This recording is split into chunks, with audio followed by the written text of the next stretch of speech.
Então, o público de Jesus era o seguinte: pessoas que viviam em pecado constante, em uma vida de devassidão, e outras pessoas que conheciam a lei e colocavam a lei em prática. E Jesus ele está aqui trazendo ensinamento para essas duas pessoas. Os fariseus, a gente bem sabe que eram os mestres da lei, tinham Aleluia! e colocavam em prática, embora de maneira errada, como a gente vê Jesus descrevendo lá em todo o Sermão do Monte, lá do capítulo 5 em diante, né? Trazendo ressignificação. E Jesus ele começa a contar uma parábola que é uma história de um homem que tinha 2 filhos, ou seja, os pecadores e os fariseus. Aqueles que, a gente vai ver mais na frente, que os fariseus também estavam em pecado, e por que eles estavam em pecado. Então, aqueles que você consegue notoriamente ver o pecado, que é aquela pessoa que vive na devassidão, numa vida totalmente entregue aos desejos da carne, e aqueles outros que tinham o pecado de uma forma mais elaborada, que você não consegue perceber de uma maneira tão clara. E Jesus, ele começa a escrever isso. Então, a gente vê que se a gente olhar por cima, de uma primeira olhada desse texto, Jesus está chamando ao arrependimento, ou seja, aquele filho pródigo, aquele que vive na devassidão, mas Jesus ele também chama ao arrependimento aquele que é conhecedor da lei. E eu quero discorrer um pouquinho com vocês sobre essa mensagem que Jesus ele traz para a gente a partir de Lucas capítulo 15. Então, o pecado daquele que estava lá, como sendo escriba, como sendo publicano, estava na cara. Era a vida devassa que ele levava, entregue às paixões, às coisas da vida. Mas o que Jesus ele quer dizer para o fariseu de verdade, quando ele escreve esse texto, é o quê? Você muitas vezes está sendo destruído pelo seu próprio ego e pelo que você tem dentro do seu coração.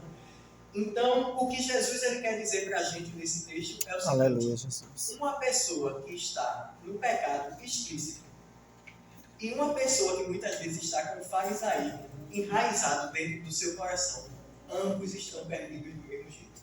Aleluia. É isso que Jesus ele quer ensinar. Então Jesus aqui ele não estava se colocando nem do lado daquele que estava com o pecado explícito, nem daquele que achava que não tinha pecado. Jesus ele usa esse texto para condenar ambos. Então a gente vê lá em Mateus capítulo 21 e 31, Jesus dizendo que o reino do céu ele ia chegar primeiro às prostitutas e aos publicanos, porque eles de fato reconheciam e tinham consciência própria do seu pecado, ou seja, eles eram aquele filho moço que deixaram a casa pedindo a herança do pai. Então, um primeiro ponto que eu estava anotando sobre esse texto é esse. Aleluia, glória a Deus. Tanto aquele que tinha saído da casa do pai, quanto aquele que tinha permanecido dentro da casa do pai. Porque esses dois estavam perdidos. Vamos começar a falar do filho mais novo. O pai ainda estava vivo, e ele chega para o pai e pede a herança. Me dá a minha parte. Qual é, se a gente para para pensar no sentido lógico, qual é a parte que alguém tem de uma herança de alguém que ainda está vivo? Isso não existe de maneira nenhuma. Mas aquele filho, como a gente fala aqui no Nordeste, doido para satisfazer os seus desejos, ele chega para o pai e pede parte daquilo que ele ainda nem tinha direito. Por quê? A herança, como a gente bem sabe, ela só é repartida a partir da morte. Aquele filho poderia ir primeiro que o pai. E o que é que ele estava reivindicando? O que não é dele. Então, em outras palavras, a partir do momento que ele chega diante do pai e diz: me dá a minha herança, me dá a minha parte, o que é que ele está dizendo ao pai? Eu quero que o senhor morra. Eu quero que o senhor vá-se embora, porque o que eu quero de verdade não é que o senhor esteja aqui, eu quero a sua riqueza, para que eu venha satisfazer o meu prazer, para que eu faça aquilo que eu acho melhor com o que é meu. Então, ele chega e pede ao pai a herança que nem era dele, ele ainda tinha outro irmão, e na cultura oriental, a herança era dividida da seguinte maneira: o mais velho levava 2/3 e o mais novo levava 1/3. Então ele pega essa parte e diz ao pai: eu tenho direito, é meu, aleluia, me dê. E o pai generosamente vai e entrega aquilo àquele filho. Ou seja, ele diz ao pai: a partir desse momento, para mim, o senhor morreu e eu estou indo viver minha vida do jeito que eu acredito ser melhor para mim. Então, se a gente para pensar até no contexto de hoje em dia, isso é a coisa mais absurda que você poderia fazer. Imagine no Oriente Médio.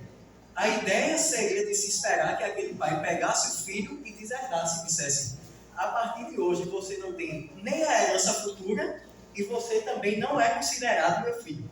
Mas a ideia que Jesus queria passar no texto não era essa. Jesus ele vai lá e diz que o pai reparte os bens com aquele moço e ele sai e vai viver a sua vida.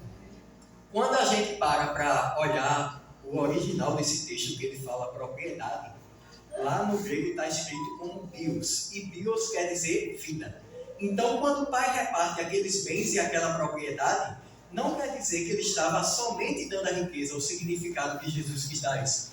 Mas é como se ele estivesse dando um pedaço da sua própria vida para que aquele filho levasse e fizesse o que quisesse com ela. Então aquele filho chega diante do pai e diz o seguinte: me dê um pedaço da sua vida, que eu vou levar e eu vou fazer o que eu quero.